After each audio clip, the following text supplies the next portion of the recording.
In the year of 1947, the British decided to leave India, but just before they packed their bags, they had made India bleed even more by pushing it into a deadly civil war. Who would have thought at that time that just in a few decades, Indian companies would be buying and taking over the top British brands like Jaguar, Range Rover, or the famous tea brand that we know as Tetley? Who would have imagined that an Indian brand Tata would buy a steel company Coros and provide jobs to the British in their own land, but without making it a colony? Actually, I will not be very surprised if this video will shock the international community a bit. When you hear the word India, the images that come to your mind are something like this. When the media in your country talks about India, they show you clips like this. But what they are not showing you, and what they are actually hiding from you, is that India also looks like this. Who could have thought a few decades earlier that the British government would be panicking and calling a special session of parliament when an Indian company Tata would decide to sell their brand Coros, which would be making thousands of British jobless? Who could have thought that in just a few decades after the independence from the British, an Indian company Tata would actually become the biggest private sector employer of the UK? It took just a few decades for the Indians to show what they were capable of, and all of this was done in a complete fair business environment, not by colonizing, looting, and killing as the British did. And I am not talking about just one Indian brand.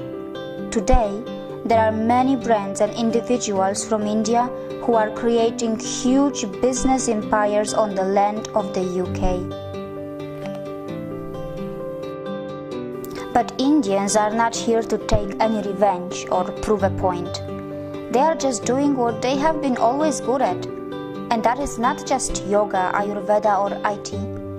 Indians, who are the masters of spirituality, are also masters in business. Indian economy has finally gained momentum.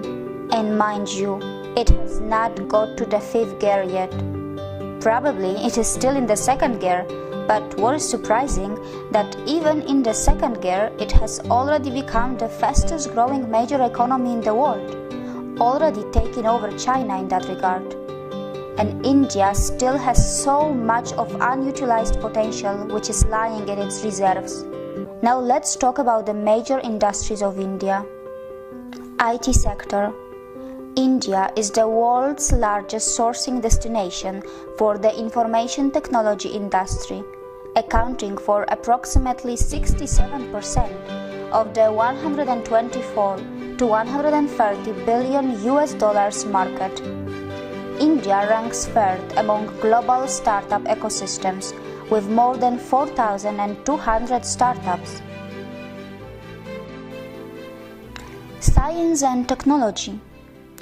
India, a country which is a nuclear power, also ranks 3rd among the most attractive investment destinations for technology transactions in the world. The Indian Space Research Organization, ISRO, has completed its mission of developing India's independent navigation system by launching Indian Regional Navigation Satellite System, which means India has its own version of what in the West we know as GPS. India is constantly helping other countries like Singapore, Germany, UK, and many more to launch their satellites as well. It has successfully undertaken space mission to Moon and even Mars. Pharmaceuticals sector. The Indian pharmaceuticals market is the 3rd largest in the world in terms of volume, and India is the largest provider of generic drugs. Gems and jewelry sector.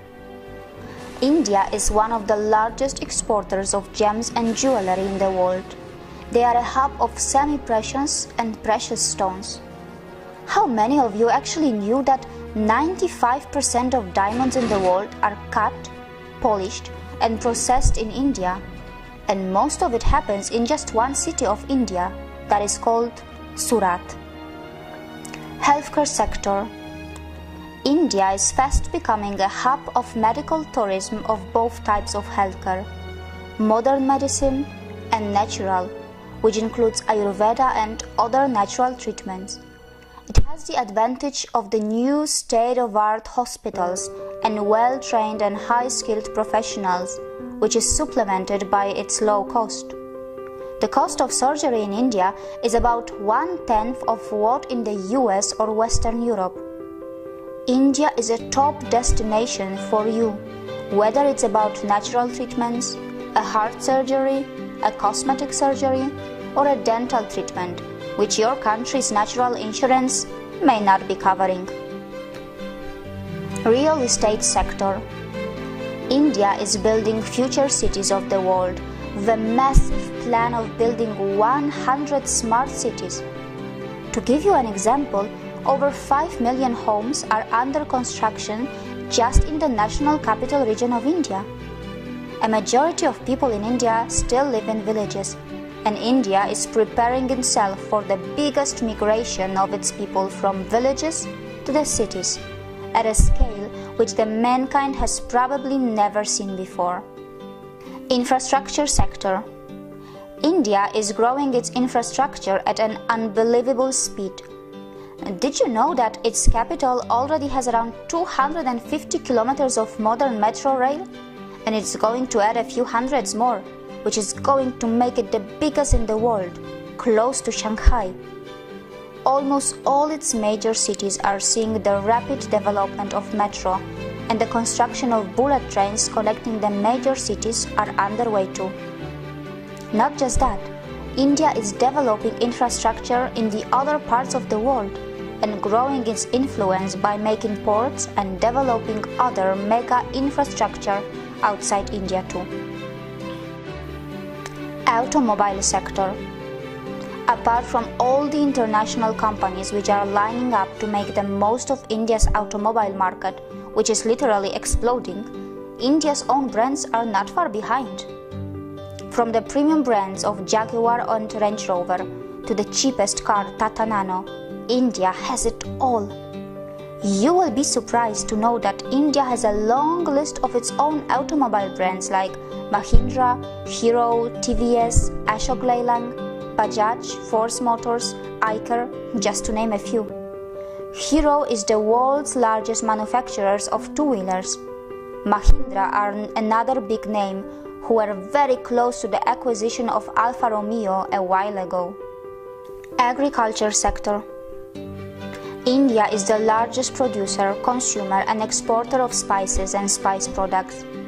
It is also the source of the delicious mangoes, pulses and famous basmati rice that is known for its taste and fragrance around the world. The good news is that the northeast part of India has its agriculture based on the traditional organic farming, which has been untouched by the failed scientific experiments of fertilizers and genetic seed modification. How many of you actually knew that India, which is nearly half in area of China, and the US actually has more arable land than China and is second largest in the world, only marginally behind the US? Also, other sectors of India are worth a mention here, such as cement industry, which is the second largest in the world. Also, India is growing rapidly in biotechnology, aviation, banking and insurance, film industry, media and entertainment, and many more. It is also a big exporter of textiles, which includes finest silk, pashmina, leather, and marble. Besides, how many of you actually knew that some of the top brains in the world are either Indian nationals or of Indian origin? Sundar Pichai, an Indian who has studied in the Indian Institute of Technology, is now the CEO of Google. Satya Nadella, who is the CEO of Microsoft, is a graduate from Manipal Institute of Technology in India. The CEO of Adobe Systems is also an Indian, and his name is Shantanu Narayan. And these are just a few names. There is a long list of global CEOs from India. So no matter where you are in the world, whatever country you may belong to, whether you are a young boy or a girl in a primary school or a college, you must know that sooner or later you will have to have something to do with India. And it is inevitable because India is fast establishing itself as a top 3 economy of the world, and its true potential is even bigger than that. So it's better that you start educating yourself about the rising economic powerhouse that we know as India, because your future belongs here too. And as I have said earlier, India is not just developing, India is reclaiming. See you again.